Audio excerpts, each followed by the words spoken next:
नमस्कार दोस्तों, एक बार फिर से आप सबका बहुत बहुत स्वागत है। आपकी स्क्रीन पर कुछ तस्वीरें आएंगी। उन तस्वीरों को देख करके आपको ये समझने में आसानी होगा कि उत्तर प्रदेश सहित देश के अंदर बहुजन समाज की राजनीति क्यों मायने रखती है और उत्तर प्रदेश की सबसे बेहतर सत्ता शासन आखिर 20वीं सुप्रीमो बहन मावती का क्यों रहा। मौजूदा दौर की योगी आदित्यनाथ की सत्ता शासन या फिर समाजवादी पार्टी। तो आइए आज आपको तुलना करके बताते हैं कि बहन मावती आखिर जरूरी क्यों है। बहन मावती पर आरोप लगाने वालों के लिए आज की जो खबर है, खासतौर से पहली तस्वीर में आप देख रहे होंगे जिस तरीके से शिक्षा के ऊपर आपको ये तस्वीर पूरे का पूरा जो है गुणगान करती हुई नजर आएगी। तस्वीर में देखिए, पहली तस्वीर में आपको दिख रहा होगा बीएसपी सुप्रीमो बहन मावती किस तरीके से अपने मुख्यमंत्री काल के दौरान बच्चों के विद्यालयों में जाती है, प्राइमरी विद्यालयों में जाती है, पाठशालाओं में जाकर के वहां पर शिक्षा का वो जिस तरीके से आकलन करती है, वहां पर जाकर के शिक्षा की व्यवस्थाओं के ऊपर वो जांच करती हैं, बच्चों के बीच में जाकर के बात करती है, क्योंकि उनके कहीं ना कहीं दिमाग में ये चीजें हैं कि बच्चों में शिक्षा होनी चाहिए। पिछड़े दलित अल्पसंख्यक के जो बच्चे हैं जो शिक्षा से दूर है, उनकी शिक्षा कैसी चल रही है। तो शिक्षा के महत्व को देखते हुए देखिए विद्यालय का दौरा करती हुई नजर आएगी बीएसपी सुप्रीमो बहन मावती गरीब बच्चों के। वहीं दूसरी तस्वीर में देखिएगा अखिलेश यादव और मुलायम सिंह यादव हैं, जब वो जीवित थे सफाई में किस तरीके से ये बैठ करके नाच देखते हुए नजर आएंगे। वहां पर किस तरीके से बच्चों के पैरों में कैसे घुंघरू बांध करके और उनसे नृत्य कराते हुए दोनों दोनों के दोनों यहाँ पर चेहरे आपको दिख जाएंगे। एक तरफ अखिलेश यादव बैठे, दूसरी तरफ माननीय मुलायम सिंह यादव, और किस तरीके से नृत्य बैठकर देख रहे हैं, यानी खुद को मुगले आजम बना करके बैठ जाते हैं और बच्चों को अनारकली बना करके नाच नचाती है समाजवादी पार्टी। ये अंतर है, एक मत समझिए, दोनों में बड़ा अंतर है। एक शिक्षा को महत्व देती है बीएसपी सुप्रीमो बहन मावती, और दूसरा खुद को मुगले आजम बन करके और शहंशाह बन करके बाप बेटे बैठते थे और बच्चों के पैरों में घुंघरू बांध करके नचाते थे।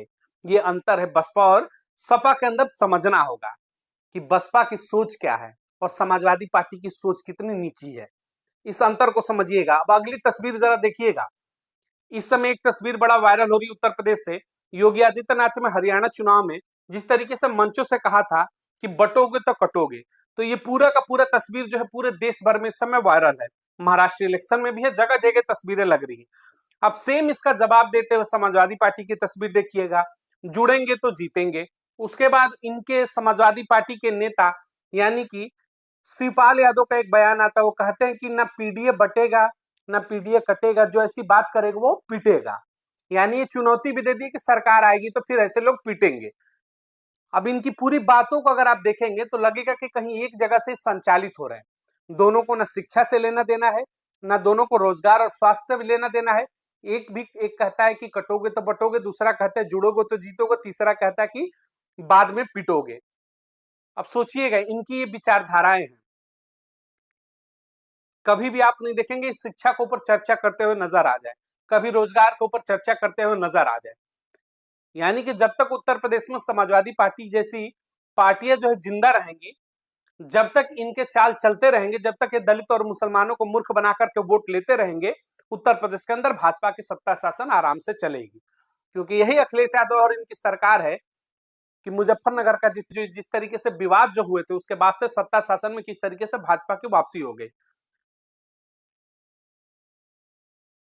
तो पश्चिमी उत्तर प्रदेश में जो हालात कर दिए थे, जिस तरीके से वहां पर हिंदू मुस्लिम को लेकर के तमाम चीजें सामने आई, उसके बाद से भारतीय जनता पार्टी की राजनीति में वापसी हो गई। तो विचारधाराओं की लड़ाई है, समझना होगा कि किस तरीके से बीएसपी जो है दलित पिछड़ों के हक और हुकूमत की लड़ाई लड़ती है, मान सम्मान की लड़ाई लड़ती है, वो शिक्षा पर कार्य करती है। बच्चों को विद्यालयों में जाकर के बहन मावती की जो तस्वीरें थी, गरीब और दलित बस्तियों में जाकर के जिस तरीके से उनके सुविधाओं के ऊपर उन्होंने काम किया। वहीं दूसरी तरफ अगर समाजवादी पार्टी की सत्ता की बात करेंगे तो इस सफाई का महोत्सव कराते हैं करोड़ों रुपए खर्च करके, उत्तर प्रदेश के टैक्स पे करने वाले आम जनता के पैसों का, जिन पैसों का खर्च दलित पिछड़ों के हक और हुकूमत के लिए, उनके मान सम्मान के लिए, उनके भागीदारी के लिए, उनके विकास के लिए खर्च होना चाहिए, उसे सफाई का महोत्सव करा के करोड़ों रुपए में मुलायम सिंह यादव हो या फिर अखिलेश यादव बैठ करके उस पैसों का खर्च करते हैं।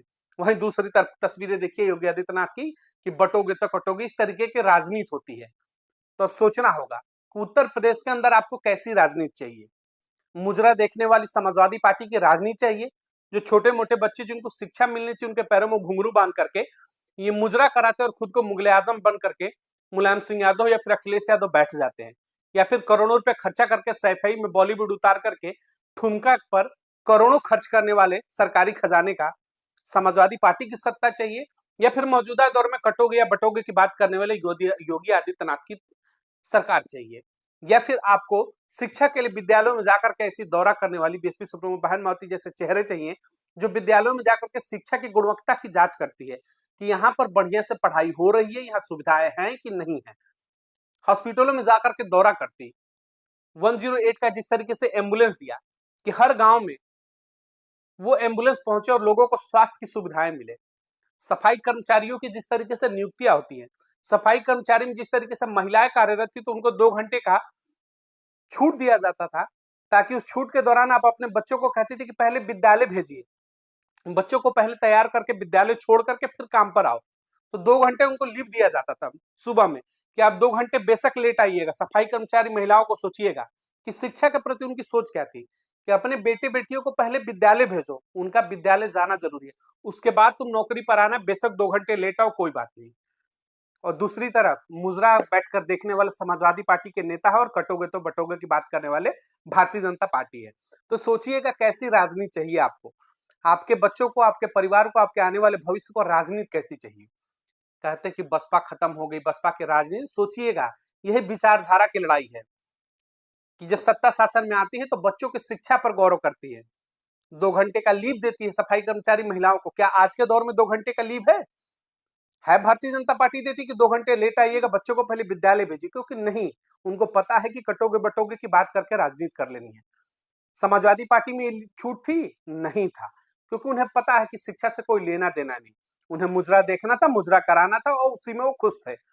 तुष्टिकरण की राजनीति करनी थी और सत्ता शासन में बने रहना था, दलित मुसलमानों को मूर्ख बना करके वोट लेना था। समाजवादी पार्टी का यही पैटर्न था और उस पर खुश थे, और उसी पैटर्न पर चल के 2027 में वापसी का वो सुनहरा ख्वाब भी देख रहे हैं। जिस तरीके से 2024 में मूर्ख बना करके वोट लिया कि संविधान खतरे में है और दलित और मुसलमान कहीं ना कहीं बहक गए, तो उनका पैटर्न है किसी न किसी तरीके से बहकाओ, वोट लो और सत्ता शासन में बैठ करके उनको छोड़ दो। वहीं दूसरी तरफ अगर हम बात करते हैं इन दोनों धड़ों से अलग अगर हम बात करेंगे, तो एक धड़ा आता है बसपा का, यानी बहुजन मूवमेंट का। तो ये मूवमेंट वो है, इस मूवमेंट में वो कार्य होते हैं, बसपा का जो ये आइडियोलॉजी है उस पर जो काम करती है बसपा, वो शिक्षा के ऊपर काम करती है, आपके स्वास्थ्य के ऊपर काम करती है, जनहित मुद्दों पर काम करती है। जिस तरीके से अपराध बेलगाम हो जाते हैं, उस अपराध को अंकुश करने का काम करती है, बेशक वो अपराधी अपने पार्टी का सांसद ही क्यों ना हो, उसको बुला करके गिरफ्तारी देने का काम करती है। तो सत्ता शासन ये होता है, सत्ता शासन का दुरुपयोग कभी भी बसपा ने नहीं सिखाया। महापुरुषों की बड़ी बड़ी प्रतिमाएं चौराहा पर देखते होंगे, तो लोगों के बीच में इतिहास को उठाकर लाया गया।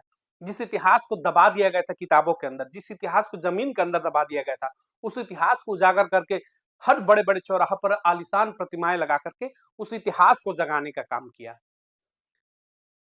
तो समझना होगा, ये बसपा है, बसपा की राजनीति को समझिए। जब बसपा की राजनीति को उत्तर प्रदेश का दलित, मुसलमान, अल्पसंख्यक समझ जाएगा, उस दिन आपकी सत्ता में वापसी होना तय है। और अगर आप चाहते हैं कि स्वास्थ्य के ऊपर बात हो, शिक्षा के ऊपर बात हो, रोजगार के ऊपर बात हो, तो आपको बसपा को सत्ता शासन में लाना होगा। वरना तुष्टिकरण की राजनीति करने के लिए समाजवादी पार्टी भारतीय जनता पार्टी की बी टीम बन करके अच्छे से खेल रही है। उसे पता है कि जब तक हिंदू मुस्लिम का तड़का लगाते रहेंगे, भारतीय जनता पार्टी सत्ता में रहेगी, और उसमें लगाने में कहीं ना कहीं सहयोग करने के लिए समाजवादी पार्टी खुल करके सहयोग कर रही है। झूठ बोल करके दलित और मुस्लिम समाज को गुमराह करने का काम समाजवादी पार्टी के द्वारा लगातार किया जाता है। तो अब मौका है, 2027 का विधानसभा का चुनाव भी अब आने वाला है, 3 सालों के बाद आपके सामने फिर से होगा। तो सोचना आपको होगा कि सत्ता में परिवर्तन करना है, या फिर उस समाजवादी पार्टी के आप पाले में जाएंगे जो सिर्फ और सिर्फ बच्चों को शिक्षा के नाम पर गुमराह करती थी, जिसके नजरों में शिक्षा कोई मायने नहीं रखता था। आप उस समाजवादी पार्टी के पाले में जाना चाहेंगे जो आपके टैक्स के पैसों का करोड़ों रुपए खर्च करके नाच गाने का कार्यक्रम करती थी, सफाई के अंदर सफाई महोत्सव करती थी, और बच्चों के पैरों में घुंघरू बना करके शान से मुगले आजम बैठ करके उस कार्यक्रम देखती थी, या फिर शिक्षा की जननी जो कह लीजिए, शिक्षा के कह लीजिए कि मान सम्मान के लिए चलने वाली 20वीं सुप्रीमो बहन मावती जैसे चेहरे चाहिए। अब चॉइस आपके ऊपर है। उत्तर प्रदेश में आप कम नहीं है, 22% दलित वोटरों की आबादी कही जाती है और 22% मुस्लिम समाज की। सोचिएगा ये जादुई आंकड़ा अगर दोनों एक साथ हो जाता है, दलित मुस्लिम समाज, तो उत्तर प्रदेश में लगभग 44% का जो जादुई आंकड़ा है वो आप छू जाएंगे, यानी 40% का जो जादुई आंकड़ा होता है सत्ता लाने के लिए, वो आपके पास है। लेकिन आप बिखर जाते हैं, कभी आप समाजवादी पार्टी के बहकावे में चले जाते हैं, कभी आप कांग्रेस के पल्लू में जाकर के बैठ जाते हैं और बसपा का विरोध कर देते हैं, तो कहीं ना कहीं सत्ता से दूर हो जाते हैं। तो सोचना ये होगा, शिक्षा को अगर आप महत्व देते हैं तो बसपा के समर्थन में जरूर आएंगे 2027 विधानसभा चुनाव में, या फिर समाजवादी पार्टी के पाले में जाकर के बच्चों के पैरों में घुंघरू बांध करके किस तरीके से कार्यक्रम कराया जा रहा है एक माननीय के द्वारा, ये बड़ा प्रश्न चिन्ह है।